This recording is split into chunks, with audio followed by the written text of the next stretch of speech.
ಎಲ್ರಿಗೂ ನಮಸ್ಕಾರ. ಇವತ್ತಿನ ನನ್ನ topic can abortion cause infertility or effects of abortion on female body. ಅಂದರೆ ಟೋಟಲ್ ಆಗಿ ಏನು ಹೇಳ್ಬೋದು ಅಂತಂತಂದರೆ ಹಗಲೆಲ್ಲ ಅಬೋರ್ಷನ್ ಆಗ್ತಿದೆ ಅಂತಂತಂದರೆ ಹೆಣ್ಮಕ್ಳ ದೇಹದ ಮೇಲೆ ಏನೆಲ್ಲ ಪರಿಣಾಮ ಬೀರುತ್ತೆ ಅನ್ನೋದು ಒಂದು ಕ್ವಶನ್ನು.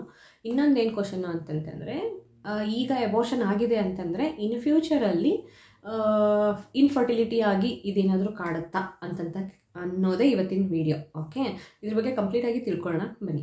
ಸೊ ಫಸ್ಟ್ ಥಿಂಗ್ ಏನಂತಂತಂದರೆ can abortion cause infertility in future ಅಂತಂತಂದರೆ ಖಂಡಿತವಾಗ್ಲೂ ಹೀಗಾಗುತ್ತೆ. ಅಂದರೆ ಇನಿಷಿಯಲ್ ಈಗ ಮದುವೆ ಆದಂತಹ ಕೆಲವೊಂದಿಷ್ಟು ಜನ ಹೊಸರಲ್ಲಿ ಸೇಫ್ಟಿ ಮೆಷರ್ಮೆಂಟ್ಸ್ ಏನು ತಗೊಳ್ದಿರ ಇಮಿಡಿಯೇಟಾಗಿ ಸ್ಪಾಂಟೇನಿಯಸ್ ಆಗಿ ಕನ್ಸೀವ್ ಆಗಿಬಿಟ್ಟಿರ್ತಾರೆ. ಸೊ ಮದುವೆ ಅದು ಹೊಸ್ತಲ್ವಾ, ಸೊ ಹಾಗಾಗಿ ಆ ಟೈಮಲ್ಲಿ ಅವ್ರಿಗೆ ಮಗು ಬೇಡ ಅಂತ ಅನಿಸೋದು ಸಹಜ. ಸೊ ಅದಕ್ಕೋಸ್ಕರ ಒಂದು ಸ್ವಲ್ಪ ಟೈಮ್ ತೊಗೊಳ್ಳೋಣ, ಗ್ಯಾಪ್ ತೊಗೊಳ್ಳೋಣ ಅನ್ನೋ ಕಾರಣಕ್ಕೋಸ್ಕರ ಅದನ್ನು ಅಬಾರ್ಟ್ ಮಾಡಿಸ್ಕೊಂಡಿರ್ತಾರೆ. ಅದು ಪಿಲ್ಸ್ ತೊಗೊಂಡಾದರೂ ಆಗಿರ್ಬೋದು ಅಥವಾ ಸರ್ಜಿಕಲ್ ಅಬೋರ್ಷನ್ ಆದ್ರೂ ಆಗಿರಬಹುದು. ಆಯಿತಾ, ಅದು ಕಂಪ್ಲೀಟಾಗಿ ಅವ್ರ ಮೇಲೆ ಡಿಪೆಂಡ್. ಸೊ ಈ ಥರ ಮಾಡಿದವಾಗ ಮಾಡಿರ್ತಾರೆ, ಇನಿಷಿಯಲಿ ಹಂಗೆ ಮಾಡಿರ್ತಾರೆ. ಬಟ್ ಅದಾದಮೇಲೆ ಸುಮಾರು ವರ್ಷಗಳಷ್ಟು ಅವರು ನ್ಯಾಚುರಲ್ ಆಗಿ ಟ್ರೈ ಮಾಡಿದ್ರೂ ಕನ್ಸೀವ್ ಆಗಿರೋದಿಲ್ಲ. ಆಯಿತಾ, ಈ ಥರ ಎಷ್ಟೊಂದು ಎಕ್ಸಾಂಪಲ್ಸ್ನ ನಾನು ಸುಮಾರಷ್ಟು ಕೇಳಿದ್ದೀನಿ. ಅದಕ್ಕೆ ಮನೆಯಲ್ಲಿ ದೊಡ್ಡವ್ರು ಇರ್ತಾರಲ್ಲ, ಒಂದು ಮಾಡ್ಕೊಬಿಡಿ, ಫಸ್ಟ್ ಒಂದು ಮಾಡ್ಕೊಬಿಡಿ, ಆಮೇಲೆ ನೀವು ಬೇಕಾದರೆ ಗ್ಯಾಪ್ ತೊಗೊಳ್ಳಿ ಅಂತ ಸುಮಾರಷ್ಟು ಜನ ಹೇಳ್ತಾರೆ. ಬೇಕಾದ್ರೆ ನೀವು ಕೇಳಿ. ನಮ್ಮ ಅಪ್ಪ ಅಂತೂ ಹಿಂದೆನೇ ಬಿದ್ದಿದ್ರು ನಮಗಾಗದೇ ಇರೋದಕ್ಕೆ. ಇವರು ತುಂಬ ನನಗಿಂತ ಹೆಚ್ಚಿಗೆ ಪ್ಯಾನಿಕ್ ಆಗಿ ತುಂಬಾ ಇದು ಮಾಡ್ಕೊಂಬಿಟ್ರು ನಮ್ಮ ಅಪ್ಪಾಜಿ ಅಂತರು. ಇದು ಆಬ್ವಿಯಸ್, ಮನೆಯಲ್ಲಿ ಹೆತ್ತವ್ರಿಗೆ ಇರುತ್ತೆ. ಆಯಿತಾ, ಅದು ತಪ್ಪು ಅಂತ ನಾನು ಹೇಳಲ್ಲ. ಬಟ್ ಅವ್ರ ಪ್ರೆಷರ್ ನಮಗೆ ಹಾಕ್ತವಾಗ ನಮ್ಮದು ಮಾನಸಿಕ ನೆಮ್ಮದಿ ಅನ್ನೋದು ಹೋಗ್ಬಿಡುತ್ತೆ. ಆಯಿತಾ, ಏನೋ ಗಂಡ ಮಾತ್ರ ಏನೂ ಕೇಳ್ತಾ ಇರಲಿಲ್ಲ, ಏನೂ ಹೇಳ್ತಾ ಇರಲಿಲ್ಲ, ಅದೊಂದೇ ಪುಣ್ಯ ನನಗೆ. ಆಯಿತಾ, ಬಟ್ ಎಷ್ಟೊಂದು ಜನಕ್ಕೆ ಗಂಡನೂ ಸಹಿತ ಸಪೋರ್ಟ್ ಮಾಡಲ್ಲ. ಆಯಿತಾ, ಫ್ಯಾಮಿಲಿ ಜೊತೆಗೆ ಗಂಡ ಸಹಿತ ಸಪೋರ್ಟ್ ಮಾಡ್ತಾ ಇಲ್ಲ ಅಂದವಾಗ ಅದು ನರಕಕ್ಕಿಂತ ಹೆಚ್ಚು ಅಂಥ ಪರಿಸ್ಥಿತಿಗಳು. ಆಯಿತು ಬಿಡಿ, ಹೋಗಲಿ.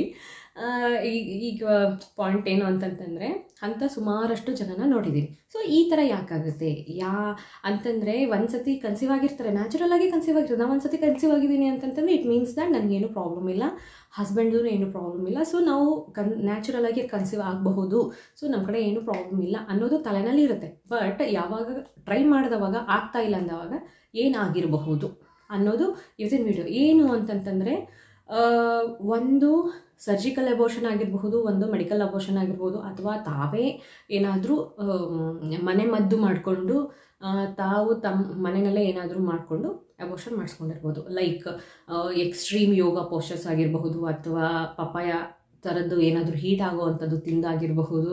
I don't know. ಆಯಿತಾ, ಕೆಲವೊಂದಿಷ್ಟು ಜನದ್ದು ಬಾಡಿ ತುಂಬ ಸೆನ್ಸಿಟಿವ್ ಇರ್ತಾರೆ. ಸೊ ಈ ಥರ ಕೆಲವೊಂದಿಷ್ಟು ವಸ್ತುಗಳನ್ನ ತಿನ್ನೋದ್ರಿಂದ ಅಬೋರ್ಷನ್ ಕೂಡ ಆಗುತ್ತೆ ಅಂಥವ್ರಿಗೆ. ಆಯಿತಾ, ಎಲ್ಲರಿಗೂ ಆಗದೇ ಇದ್ದರೂ ಎಲ್ಲೋ 1% ಜನಕ್ಕೆ ಮಾತ್ರ ಖಂಡಿತವಾಗ್ಲೂ ಆಗುತ್ತೆ. ಆಯಿತಾ, ಸೊ ಈ ಥರ ಮಾಡಿಕೊಂಡು ಅಬೋರ್ಷನ್ ಆಯ್ತವೆ. ಸೊ ಯಾವ ಥರನಾದ ಅಬೋರ್ಷನ್ ಮೆಥಡಿಂದ ಏನೆಲ್ಲ ಆಗಬಹುದು ಅಂತ. ಫಸ್ಟ್ ಥಿಂಗು ಸರ್ಜಿಕಲ್ ಅಬೋರ್ಷನ್ನಿಂದ ಏನೆಲ್ಲ ಆಗಬಹುದು ಗೊತ್ತಾ.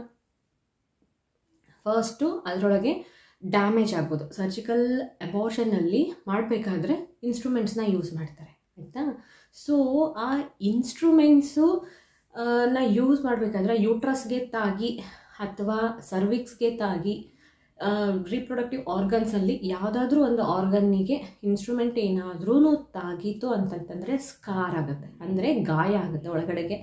ಸೊ ಹಾಗೆ ಒಂದು ಚೂರು ಗಾಯ ಆಯಿತು ಅಂತಂತಂದ್ರೂ ಹೋಲ್ ಯೂಟ್ರಸ್ದು ಪ್ರಾಬ್ಲಮ್ ಆಗುತ್ತೆ. ಅದಕ್ಕೆ ಅಶರ್ಮನ್ಸ್ ಸಿಂಡ್ರೋಮ್ ಅಂತ ಹೇಳ್ತಾರೆ. ಒಳಗಡೆ ಎಲ್ಲ ಲೇಯರ್ ಫಾರ್ಮ್ ಆಗಿಬಿಟ್ಟಿರುತ್ತೆ, ಸ್ಕಾರ್ ಟಿಶ್ಯೂ ಫಾರ್ಮ್ ಆಗಿಬಿಟ್ಟಿರುತ್ತೆ. ಆಯಿತಾ, ಈ ಥರ ಆಗಿತ್ತು ಅಂತಂತಂದರೆ ನಮಗೆ ಗೊತ್ತಾಗಲ್ಲ. ಯಾವಾಗ ಕನ್ಸೀವ್ ಆಗೋದಕ್ಕೆ ಟ್ರೈ ಮಾಡಿ ಆಗ್ತಾ ಇಲ್ಲ ಅಂತ ಹೇಳಿ ಡಾಕ್ಟ್ರ್ ಹತ್ರ ಹೋಗ್ತೀವಿ, ಅವ್ರು ಯಾವಾಗ ಸ್ಕ್ಯಾನ್ ಮಾಡಿ ನೋಡ್ತಾರೆ ಆವಾಗಲೇ ಗೊತ್ತಾಗೋದು.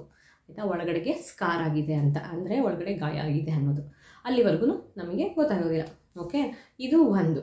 ಇನ್ನೊಂದೇನು ಅಂತಂದರೆ ಇನ್ಸ್ಟ್ರೂಮೆಂಟ್ಸ್ ಯೂಸ್ ಮಾಡ್ತಾ ಇರೋ ಇನ್ಸ್ಟ್ರೂಮೆಂಟ್ಸು ಸ್ಟೆರ್ಲೈಸ್ ಮಾಡಿಲ್ಲ, ಅಂದರೆ ಕ್ಲೀನಾಗಿ ಹಾಟ್ ವಾಟರಲ್ಲಿ ತೊಳೆದಿಲ್ಲ, ಕ್ಲೀನ್ ಇಲ್ಲ ಅಂತಂದವಾಗ ಅದರಿಂದ ಸೆಕ್ಷುಲಿ ಟ್ರಾನ್ಸ್ಮಿಟೆಡ್ ಇನ್ಫೆಕ್ಷನ್ಸ್ ಬರುವಂತಹ ಚಾನ್ಸಸ್ ಇರುತ್ತೆ. ಸೊ ಒಂದು ಸತಿ ಇನ್ಫೆಕ್ಷನ್ ಅನ್ನೋದು ಸ್ಟಾರ್ಟ್ ಆಯಿತು, ಯಾವುದೇ ಯೂಟ್ರಸಲ್ಲಿ ಅಂದರೆ ರಿಪ್ರೊಡಕ್ಟಿವ್ ಆರ್ಗನ್ಸಲ್ಲಿ ಯಾವುದೇ ಒಂದು ಭಾಗದಲ್ಲಿ ಇನ್ಫೆಕ್ಷನ್ ಸ್ಟಾರ್ಟ್ ಆಯಿತು ಅಂತಂತಂದರೆ ಆ ಇನ್ಫೆಕ್ಷನ್ನು ಬೆಳ್ಕೊಂಡು ಥ್ರೂ ಔಟ್ ಯೂಟ್ರಸ್ ಸ್ಪ್ರೆಡ್ ಆಗಿ ಆಮೇಲೆ ಫ್ಯಾಲೋಪಿಯನ್ ಟ್ಯೂಬ್ಸ್ ಆಗಿರಬಹುದು, ಓವರೀಸ್ ಆಗಿರಬಹುದು, ಅಲ್ಲಿವರೆಗೂ ರೀಚ್ ಆಗುವಂತಹ ಸಾಧ್ಯತೆಗಳಿರುತ್ತೆ.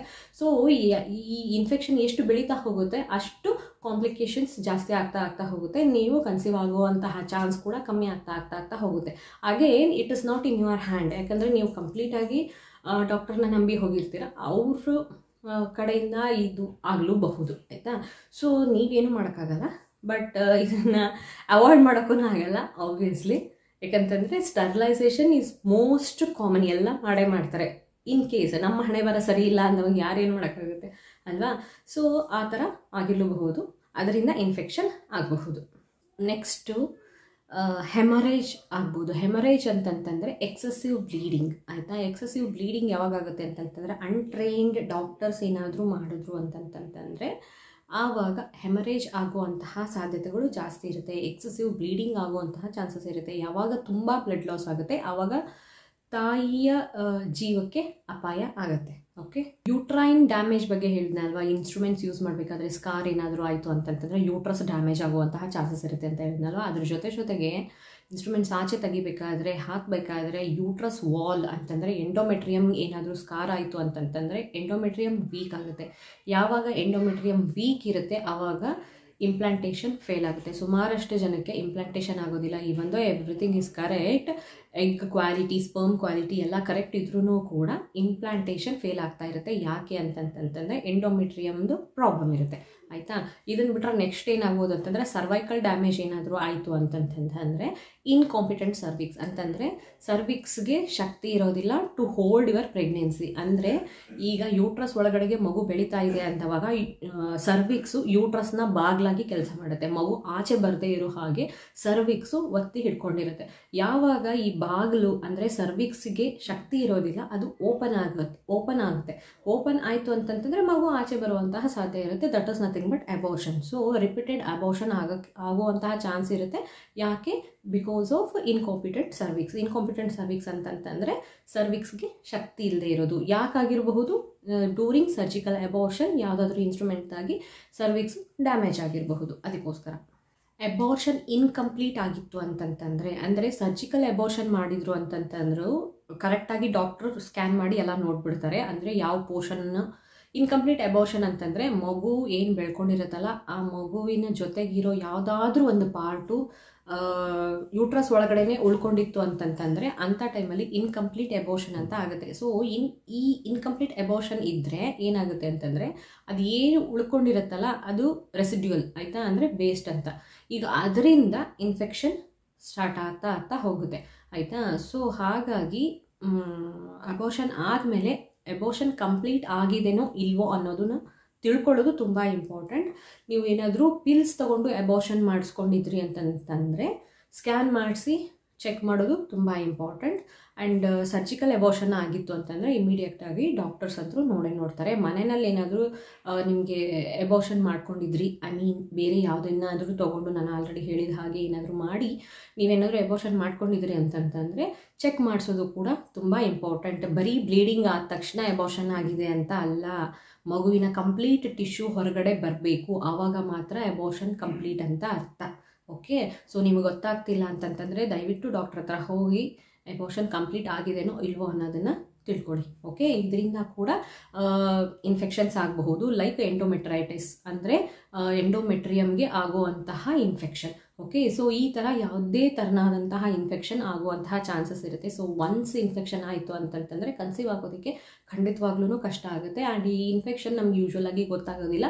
ಯಾವಾಗ ಗೊತ್ತಾಗುತ್ತೆ? ಸ್ಕ್ಯಾನ್ ಮಾಡಿಸೋವಾಗ ನಾವು ಟ್ರೈ ಮಾಡಿ ಕನ್ಸೀವ್ ಆಗೋದಕ್ಕೆ ಆಗ್ತಾ ಇಲ್ಲ ಅಂತಂತೆ ಯಾವಾಗುತ್ತೆ ಆವಾಗ ಮಾತ್ರ ಗೊತ್ತಾಗುತ್ತೆ. ಓಕೆ, ಇದರಲ್ಲಿ ಇನ್ನೊಂದು ಏನು ಅಂತಂತಂದರೆ ಸ್ಪಾಂಟೇನಿಯಸ್ ಅಬೋರ್ಷನ್ ಆಗ್ತಾ ಇತ್ತು ಅಂದರೆ ಅದರ ಅರ್ಥ ಕನ್ಸೀವ್ ಆಗ್ತಾ ಇರ್ತೀರಾ ಆ್ಯಂಡ್ ಇಮಿಡಿಯೇಟಾಗಿ ತನ್ನಷ್ಟಕ್ಕೆ ತಾನೇ ಅಬೋರ್ಷನ್ ಆಗ್ತಾ ಇರುತ್ತೆ. ವಿತೌಟ್ ಎನಿ ರೀಸನ್ ನೀವೇನೂ ಮಾಡ್ತಾ ಇರಲ್ಲ, ನೀವು ಕೇರ್ಫುಲ್ ಆಗಿರ್ತೀರ ಅಂದ್ರೂ ಕೂಡ ನಿಮ್ಮದು ಯಾವುದೇ ತಪ್ಪಿಲ್ಲದೆ ಇದ್ರೂ, ನೀವಾಗೆ ಮಾಡದೇ ಇದ್ರೂ, ಪಿಲ್ಸ್ ತೊಗೊಳ್ಳದೇ ಇದ್ರೂ ನಿಮ್ಮ ಕಡೆಯಿಂದ ಏನೂ ಇರೋದಿಲ್ಲ.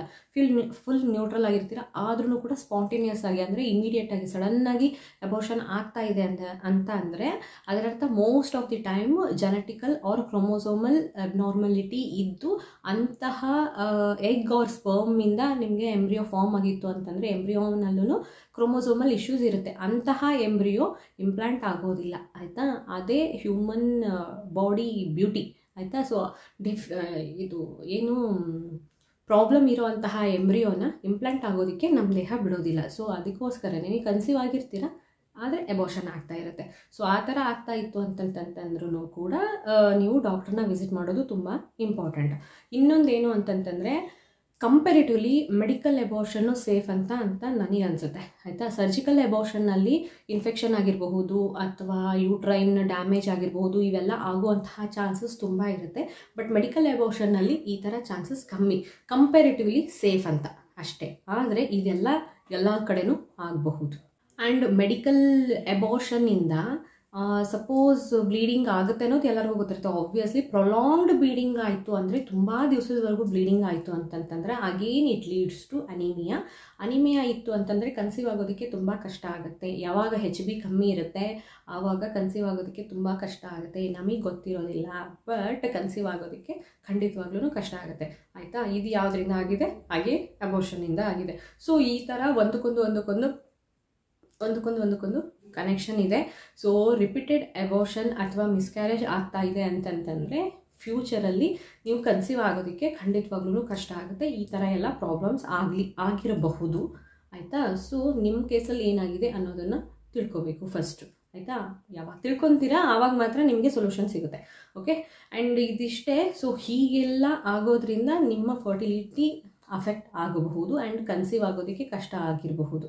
ಓಕೆ, ಸೊ ನಿಮಗೆ ಏನಾಗಿದೆ ಅನ್ನೋದನ್ನು ಅನಲೈಸ್ ಮಾಡಿ ತಿಳ್ಕೊಂಡು ಕನ್ಸೀವ್ ಆಗೋದಕ್ಕೆ ಟ್ರೈ ಮಾಡಿ. ಓಕೆ, ಆ್ಯಂಡ್ ಈ ವಿಡಿಯೋ ನಿಮಗೆ ಇನ್ಫಾರ್ಮೇಟಿವ್ ಅಂತ ಅನ್ನಿಸ್ತು ಅಂತಂತಂದರೆ ಲೈಕ್ ಮಾಡಿ, ಕಮೆಂಟ್ ಮಾಡಿ, ಶೇರ್ ಮಾಡಿ ಆ್ಯಂಡ್ ನನ್ನ ಚಾನಲ್ನ ಸಬ್ಸ್ಕ್ರೈಬ್ ಮಾಡಿ. ಧನ್ಯವಾದ.